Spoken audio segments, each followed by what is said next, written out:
Willkommen zu dieser technischen Anleitung zum Lenovo Ideapad Y910-17ISK.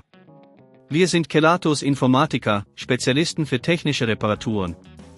Wir holen dein Gerät direkt bei dir zu Hause ab, führen eine kostenlose Diagnose durch und schicken dir einen Kostenvoranschlag, bevor wir reparieren. Keine Anrufe, keine Fahrten. Wir befinden uns in der Calle Joaquín María López 26, Madrid. Bequem, transparent und professionell. Link in der Beschreibung. In diesem Video widmen wir uns einem häufigen Problem, das viele Nutzer des Lenovo Ideapad Y910-17ISK haben: Das Gerät macht komische Geräusche. Diese Geräusche können auf defekte Ventilatoren hinweisen, die nicht mehr richtig funktionieren. Wenn das Problem nicht rechtzeitig behoben wird, kann es zu Überhitzung und folglich zu ernsthaften Schäden an den internen Komponenten kommen. Um dieses Problem zu beheben, benötigen wir einige Werkzeuge.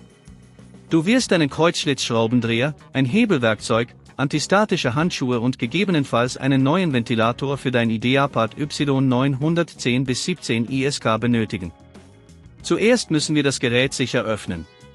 Beginne damit, alle Schrauben auf der Unterseite zu entfernen.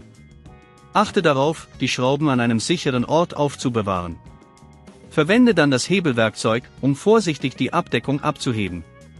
Sei dabei vorsichtig, um keine Clips oder Halterungen zu beschädigen. Sobald die Abdeckung entfernt ist, kannst du die Ventilatoren sehen. Überprüfe, ob sich die Blätter frei bewegen oder ob sie blockiert sind. Wenn du einen defekten Ventilator gefunden hast, musst du die entsprechenden Schrauben lösen und die Kabel abziehen. Achte darauf, die Schrauben genau zu merken, da sie unterschiedliche Längen haben können. Wenn dir das an dieser Stelle zu kompliziert wird, denk daran, dass wir bei Kelatos dein Gerät zu Hause abholen und es dir repariert zurückschicken. Nachdem der defekte Ventilator entfernt wurde, setze den neuen Ventilator an seine Stelle und schraube ihn mit der gleichen Kraft fest, wie du es beim Entfernen gemacht hast. Schließe die Kabel wieder an und achte darauf, dass sie richtig sitzen.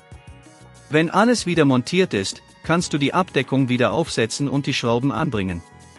Überprüfe abschließend, ob der neue Ventilator läuft und das Gerät keine komischen Geräusche mehr macht. Um eine Wiederholung des Problems zu vermeiden, ist es empfehlenswert, das Gerät regelmäßig zu reinigen und sicherzustellen, dass die Lüfter frei von Staub sind.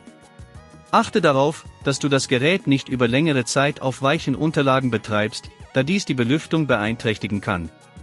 Wenn du kein Risiko eingehen willst, bei Kelatos holen wir dein Gerät ab, reparieren es und liefern es dir nach Hause, in der ganzen Schweiz. Link in der Beschreibung.